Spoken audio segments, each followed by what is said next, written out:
आशा करता हूं आप सब बहुत अच्छे होंगे। मेरा नाम है सिद्धांत अग्निहोत्री। स्टडी आईक्यू पे आपका बहुत बहुत स्वागत है। यहां पे बात हो रही है हेनरी फोर्ड की। जबरदस्त इंसान थे भैया, industrialist, entrepreneur, one of the greatest genius who have ever lived. पूरी दुनिया को रेवोल्यूशनराइज कर दिया था इन्होंने। एफोर्डेबल कार्स बनाई थी उस समय जब कार को खरीदना एक आम इंसान के लिए बहुत मुश्किल था और नामुमकिन था। लगभग लगभग पहली बात तो बहुत ही बढ़िया आप सबने आंसर दिया। कार्ल बेंज ने कार का मॉडल दिया था पहला, बहुत ही बढ़िया 1885 में। उसके बाद फिर हेनरी फोर्ड अपनी पूरी की पूरी मॉडल, पूरा का पूरा मॉडल लेके आया कार का, और घर घर तक उन्होंने कार पहुंचा दी। ये हेनरी फोर्ड ने काम किया, इसीलिए इनको बहुत बड़ा जीनियस माना जाता है। कुछ भी डिग्री नहीं थी इनके पास, उसके बावजूद भी ये इंजीनियर थे। शुरू से ही इनको मशीन में इंटरेस्ट था। ठीक है, हमेशा खुड़पैच लगी रहती थी इनकी मशीन्स को लेके, और कार्स में तो बहुत ज्यादा। एक आइडिया लेके चले थे, एक विजन लेके चले थे कि उन सबको वो चीज देनी जो उनके पास नहीं है, और फाइनली ये डिलीवर करने में कामयाब हो गए। तो इनकी स्टोरी हम देख रहे हैं हेनरी फोर्ड की। पार्ट 1 ऑलरेडी अपलोड हो चुका है, ये इसका पार्ट 2 है, तो पार्ट 1 जरूर देखिएगा। काफी इंस्पायरिंग स्टोरी है। ठीक है, कोई भी किसी भी चीज के बारे में आपको पूछना हो, क्वेरी हो, मेरे फेसबुक पेज से _एजुकेशन कनेक्ट पे आप पूछ सकते हैं। मैं बिल्कुल आंसर करने वाला हूं और करूंगा भी और करता रहता हूं। ठीक है, और हमारे pen drive courses, study IQ pen drive courses सारे के सारे एग्जाम्स के लिए आपके साथ हैं। एसएससी हो, बैंक हो, आरबीआई ग्रेड बी का तो comprehensive pen drive courses study IQ ने निकाला हुआ है। इसकी नोटिफिकेशन ऑलरेडी आ गई है। 3 जुलाई से रजिस्ट्रेशन भी स्टार्ट हो गए हैं, तो देर किस बात की। इन नंबर्स पे कॉल करके आप कोर्सेज अवेल कीजिए, या फिर ज्यादा जानकारी के लिए वेबसाइट पे विजिट कर सकते हैं। तो अभी तक हमने क्या देखा था, क्विक रिकैप। 1863 में भैया हेनरी फोर्ड का जन्म होता है। सिविल वॉर चल रहा था उस समय अमेरिका में। बैटल ऑफ गेटिसबर्ग जस्ट हुई होती है, और अब्राहम लिंकन ने द फेमस गेटिसबर्ग स्पीच उसी के बाद डिलीवर की थी। ठीक है, for the people, by the people, of the people, democracy की डेफिनेशन। उस समय जब 2.5 मिनट का लेक्चर उन्होंने खत्म किया था, लोग बोल गए थे क्या बोला है इसने, समझ ही में नहीं आया था। लोग बोल गए थे कार्टून है। इब्राहिम लिंकन को कार्टून बोला गया था। आपके लिए बता देता हूं, इब्राहिम लिंकन की जीवनी का, उनकी बायोग्राफी का मैंने रिव्यू ऑलरेडी किया हुआ, तो मैं सारी चीजें समझाई हैं, तो देखिएगा। तो उस वक्त इनका जन्म होता है और अमेरिका में सिविल वॉर चल रहा होता है। इमेंसिपेशन प्रोक्लेमेशन, खैर वो तो खैर 1865 तक चला। इमेंसिपेशन प्रोक्लेमेशन इस पूरे के पूरे चीज के साथ और पूरे के पूरे डिक्लेरेशन के साथ इब्राहिम लिंकन आगे बढ़ते हैं। वहीं पे इनका जन्म होता है एक और क्रांतिकारी का। ठीक है, टेक्नोलॉजिकल वर्ल्ड में क्रांतिकारी तो था हेनरी फोर्ड। ठीक है, तो हमने देखा था उनका जन्म होता है भैया किसान। क्या जन्म होता है, कोई डिग्री तो होती नहीं, बहुत ज्यादा पढ़े लिखे नहीं होते, 8th ग्रेड तक पढ़ते हैं। उसके बाद बोलते हैं मुझे पिताजी आपके फार्म में कोई इंटरेस्ट नहीं है, अपनी मदर से बहुत ज्यादा अटैच होते हैं, मदर की डेथ हो जाती है। ठीक है, तो उसके बाद क्या करते हैं कि अब इनको अपना घर छोड़ना पड़ता है। 16 साल की उम्र में ये डेट्रॉइट शिफ्ट हो जाते हैं। उसके बाद काफी काम करते हैं, ये अलग अलग जगह पे काम सीखते हैं, मैकेनिस्ट का काम सीखते हैं, कारें बनाते हैं, और भी काफी चीजें, इंजीनियरिंग सीखते हैं। बार बार मैं ये दोहरा रहा हूं, इनके पास डिग्री नहीं थी। ठीक है, उसके बावजूद उस समय की सबसे बड़ी कंपनी एडिसन कंपनी के साथ, जो कि इलेक्ट्रिक जनरेटर्स बनाती थी डीसी के, ठीक है, उसके साथ उस कंपनी में एनरोल होते हैं। पहले इंजीनियर होते हैं, उसके बाद चीफ इंजीनियर हो जाते हैं। लेकिन उसके बावजूद इनका जो सपना होता है कार्स को रीडिफाइन करने का, वो अभी तक पूरा नहीं होता है। तो इसी सपने के साथ वो आगे बढ़ते रहते हैं, और फाइनली उनको इन्वेस्टर्स मिलते हैं, इन पे इन्वेस्ट करते हैं। हॉर्सलेस कैरेज बनता है, वो बहुत ही ज्यादा परफेक्ट नहीं होता है, और वर्क उस पर किया जाता है। उसके बाद एक जबरदस्त रेस ऑर्गेनाइज होती है, उसमें अपनी रेसिंग कार उतारते हैं हेनरी फोर्ड, और फाइनली सबको यह पता लग जाता है कि एक तो ऐसा इंसान है जो इसमें काम कर रहा है, क्योंकि ये कार देख के जो रेस में उतरती है उनकी कार जीतती है। ठीक है, 999 उस कार को नाम दिया रहता है, ये कार जीतती है, और तब जितने भी वहां पे लोग हैं सब अट्रैक्ट हो जाते हैं इनकी तरफ। भयंकर तरीके से इन्वेस्टमेंट होने लगती है। इसी बीच हेनरी फोर्ड की कंपनी भी स्टैब्लिश हो जाती है 1901 में, और फाइनली ये पूरा का पूरा जो कार का काम है ये शुरू हो जाता है। हेनरी फोर्ड अपने सपने पे डटे रहते हैं कि मुझे किसी तरह अफोर्डेबल कार बनानी है, और फाइनली मॉडल टी का इंट्रोडक्शन होता है 1908 में। यह बहुत बड़ा एक अचीवमेंट होता है, क्योंकि उस समय कार की बहुत कीमत थी, $1800 तक वो कॉस्ट होती थी। उस समय काफी रुपए बोल रहा हूं, काफी उस समय वैल्यू थी, और किसी के बस की बात नहीं थी। ठीक है, और मैक्सिमम जो उस समय लोग रहते थे वो गरीबी तबके थे या फिर मिडिल क्लास थे, बहुत हाई क्लास तो थे नहीं। तो मॉडल टी का इंट्रोडक्शन जो था वो बहुत ही जबरदस्त बेंचमार्क था। जब ये शुरू में लॉन्च हुई थी तो ये 2 कलर में आती थी, ग्रीन कलर और एक ब्लैक कलर। ठीक है, बाद में तो पूरा ब्लैक कलर ऑक्यूपाई कर लिया था। ठीक है, तो मॉडल टी महज $825 में आती थी। उस समय जो नॉर्मल कार $1800 की थी, उससे जबरदस्त फीचर के साथ $825 में आपको मॉडल टी मिलेगा। यह अनाउंसमेंट कर दिया भाई हेनरी फोर्ड ने। हर कोई आया और बस कार खरीद के ले गया। बहुत ही गजब की कार थी, इंजन उसका बहुत बढ़िया था, सेपरेट ब्लॉक्स थे, तो मैकेनिज्म बहुत ही जबरदस्त था क्योंकि खुद भी बहुत बढ़िया इंजीनियर थे।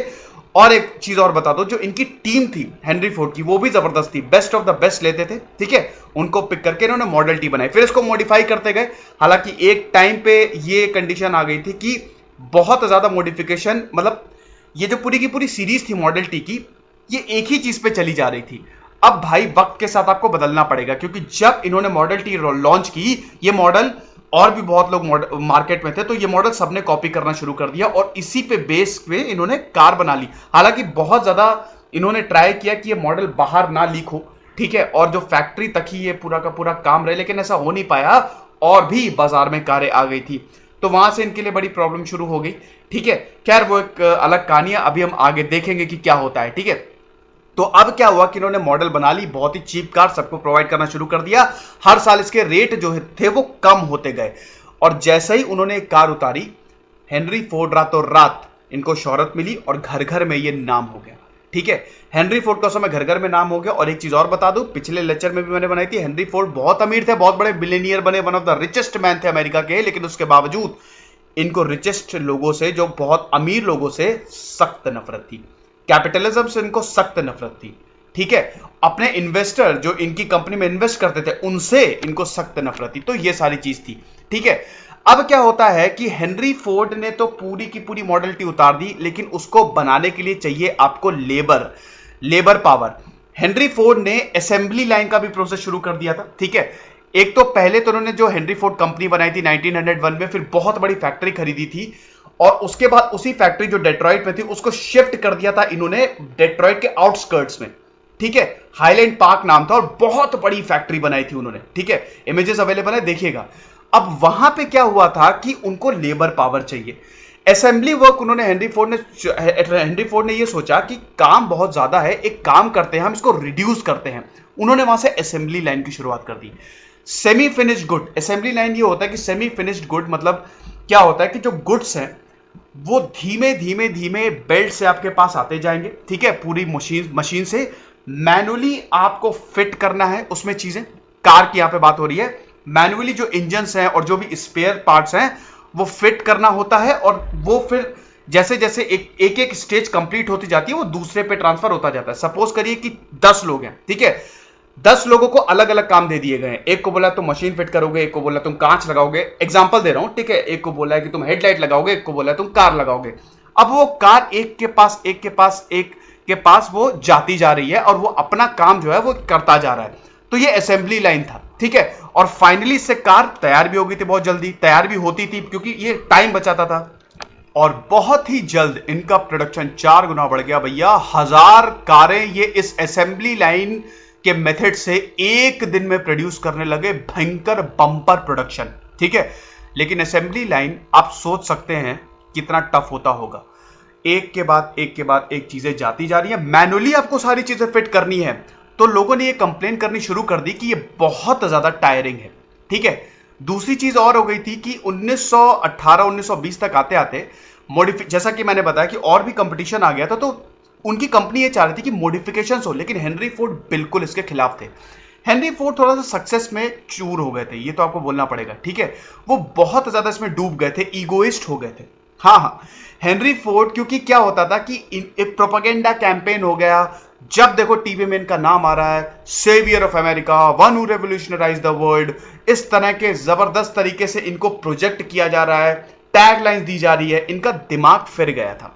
तो बहुत लोगों के सही लोगों ने एडवाइस दी थी, लेकिन बहुत लोगों की सही एडवाइस इन्होंने नकार दी, और उन्होंने बोला भैया मैं तो मॉडिफिकेशन नहीं करने वाला, जिसकी वजह से इनकी सेल्स ड्रॉप हुई, ठीक है। इवन इनके सन एड्सल फोर्ड ने, जिनसे इनका रिलेशन बहुत ही ज्यादा खराब था, ठीक है, एड्सल फोर्ड ने बोला कि पापा आप मॉडिफाई करिए वरना प्रॉब्लम होगी, लेकिन तब भी उन्होंने नहीं मारा। बोला कि ये मेरी कंपनी है, मैं जैसे चाहूंगा वैसे चलाऊंगा, कोई नहीं होता मुझे बोलने वाला।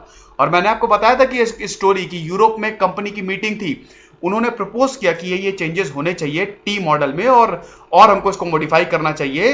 हेनरी फोर्ड को ये बात पता चली, उतरे अपनी कार से, उन्होंने पूरी की पूरी कार जो है अपने हाथों से तोड़ दी और बोला कि, मतलब बोला तो नहीं लेकिन ये मैसेज दिया कि कंपनी का मालिक मैं ही हूं, कोई हाथ भी नहीं लगाएगा। तो ये होता है जब सक्सेस बहुत ज्यादा होती है। इसका मतलब ये नहीं था, एक चीज और बता दूं, सक्सेस ईगो आ गया था उनमें, लेकिन बहुत ही डाउन टू अर्थ थे, बहुत पैसा था उनके पास, लेकिन स्टिल अपनी ओल्ड हैबिट्स उन्होंने नहीं छोड़ी थी। बहुत ही सादा खाना खाते थे। जब भी उनको फ्री टाइम मिलता था वो ट्रैक्टर्स चलाते थे, फार्म्स में जाते थे, ठीक है, अपने पिताजी का जो फार्म था। तो बहुत ही सिंपल टेस्ट था, हाई लिविंग थी लेकिन सिंपल थिंकिंग थी। लेकिन हाँ, सक्सेस ने और हर जगह जो इतना ज्यादा नाम उनका चल रहा था, थोड़ा दिमाग तो उनका फिर गया था, ठीक है। तो ये चीज थी। तो अब क्या होता है कि हम बैक टू लेबर वेजेस पे आते हैं। तो असेंबली लाइन उन्होंने स्टार्ट कर दिया था, ठीक है। अब क्या हुआ था कि ये जो वर्क था, जितने भी वहां पे लेबर्स काम करते थे इनकी फैक्ट्री में, उन्होंने बोला देखो हम पगला रहे हैं, क्योंकि ये आप सोच सकते हैं ये कितना फिजिकल टायरिंग होगा और बिल्कुल बोरिंग मोनोटोनस वर्क है। 10-10 घंटा 12-12 घंटा हमको काम करना पड़ता है। एक तो हेनरी फोर्ड बहुत ज्यादा स्ट्रिक्ट बॉस थे, ठीक है। ये वैसे होता है, जितने भी आप सक्सेसफुल एंटरप्रेन्योर्स को देखेंगे, मैक्सिमम, हर कोई तो नहीं लेकिन मैक्सिमम बहुत ज्यादा स्ट्रिक्ट होते हैं। डोनाल्ड ट्रंप भी उनमें से एक है। उनकी बायोग्राफी भी मैं लेके आऊंगा, तब मैं बताऊंगा कितने ज्यादा वो स्ट्रिक्ट रहे हैं और लोग पागल रहते हैं। वैसे तो आपको बता दूं, डोनाल्ड ट्रंप की पत्नी भी उनसे परेशान है। खैर, उनकी जब बायोग्राफी रिव्यू करेंगे तो इस पे अच्छे से बात करेंगे, ठीक है। तो हेनरी फोर्ड काफी स्ट्रिक्ट थे और अपने बेटे पे भी बहुत ज्यादा स्ट्रिक्ट थे।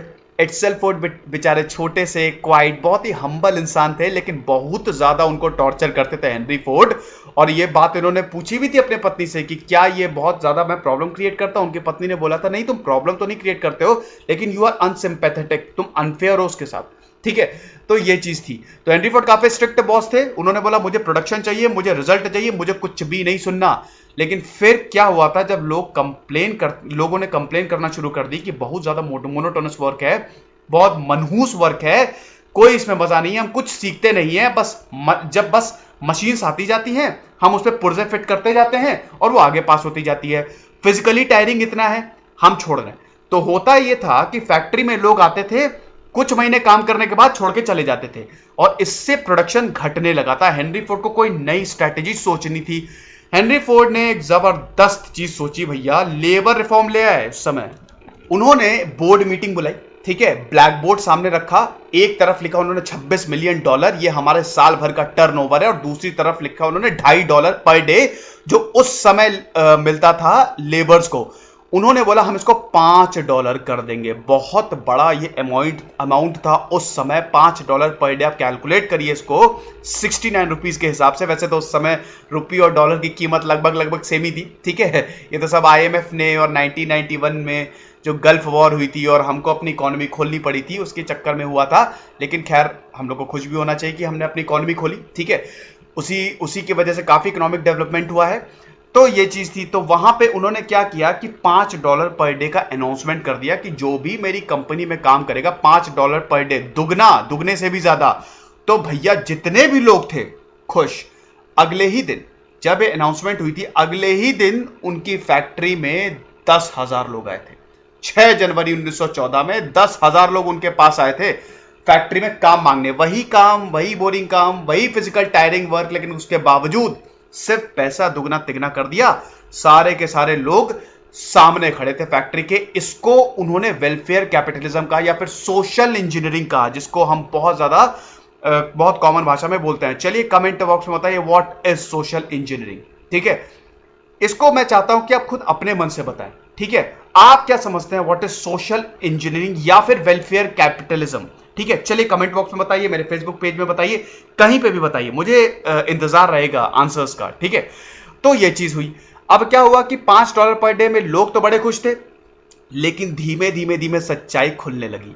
दूसरी चीज ये उन्होंने बोली कि 9 घंटे से अब हम 8 घंटा कर देंगे वर्क, ठीक है। हम 9 घंटा नहीं, क्योंकि 9 घंटा लोगों को काम करना पड़ता है, 5 दिन काम करो, ठीक है, और 8 घंटे काम करो। बहुत खुश हो गए थे भैया लेबर। उनकी तो बल्ले बल्ले चांदी हो गई थी। बहुत खुशी हो रही थी कि मजा आ जाएगी, खाली मतलब 5 दिन काम करो और वीकेंड्स में छुट्टी मनाओ। इसका एक और भी रीजन था, क्योंकि हेनरी फोर्ड चाहते थे, हेनरी फोर्ड कभी भी पैसे में इंटरेस्टेड नहीं थे।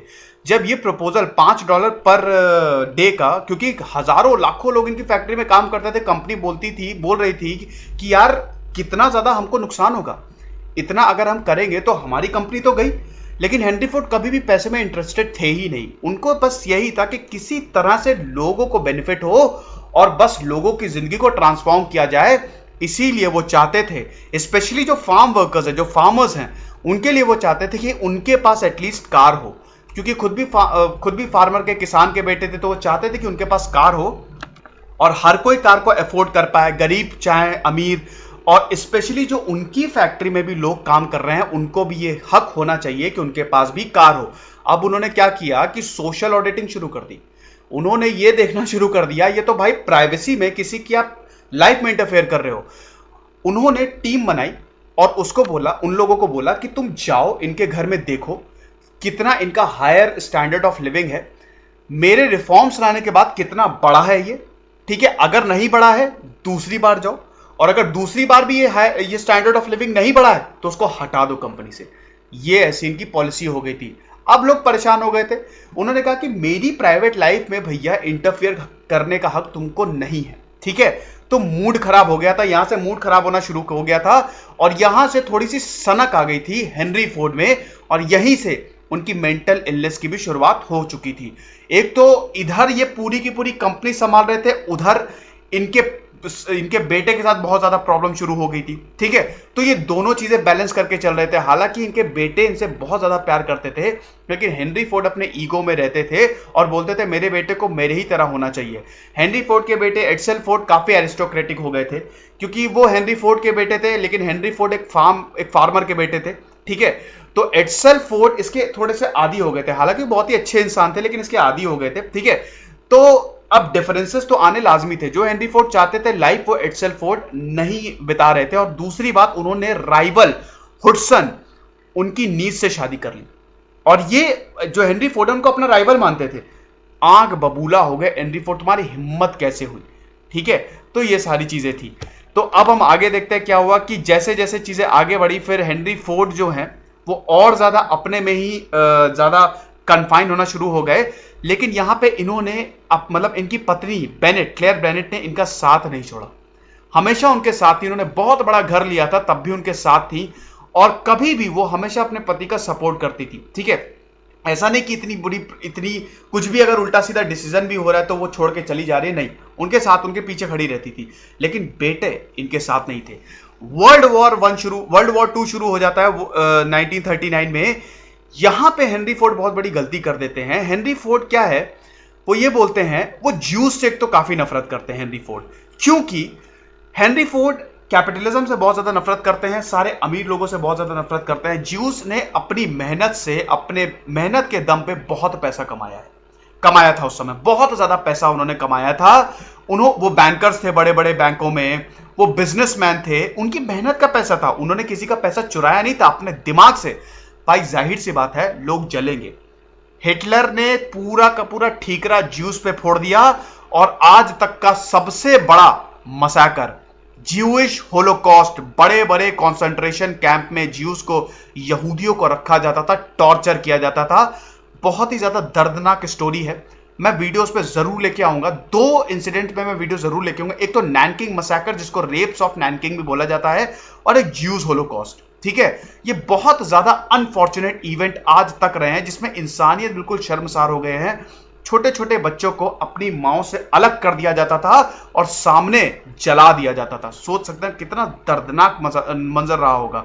इसको सपोर्ट करते थे हेनरी फोर्ड, और हेनरी फोर्ड ये बोलते थे सपोर्ट इस किलिंग्स को नहीं, वो ये बोलते थे कि ज्यूस बहुत बड़े कैपिटलिस्ट हैं, उन्होंने पूरी दुनिया को बर्बाद करके रखा हुआ है, और इसीलिए ज्यूस को तो बिल्कुल भी, मतलब इनको तो आने नहीं दो मेन स्ट्रीम में। तो इससे वो वर्ल्ड वॉर 2 को एक तरह तो सपोर्ट में आ गए, ठीक है। तो ये चीज थी। लेकिन फिर वही है कि अगर आप कोई गलत चीज को सपोर्ट करेंगे तो आपके साथ अच्छा नहीं होगा। एड्सल फोर्ड को कैंसर हो जाता है। एड्सल फोर्ड बहुत ज्यादा एक लंबी लिस्ट कंप्लेन की होती है, और बहुत अपने पिताजी को चाहते हैं कि वो उनके साथ आए, उनके सर पे हाथ फेरें और समझाएं, प्यार करें। हेनरी फोर्ड बिल्कुल भी इस चीज के लिए सहमत नहीं होते हैं, क्योंकि उनको पता भी नहीं होती कि एड्सल फोर्ड ऐसा चाहते हैं। जब उनको पता लगता है कि उनको बहुत एड्सल फोर्ड को अपने पिता से बहुत ज्यादा कंप्लेंट्स है, तो हेनरी फोर्ड बहुत ज्यादा दुखी होते हैं, बोलते हैं कि ऐसा क्यों है।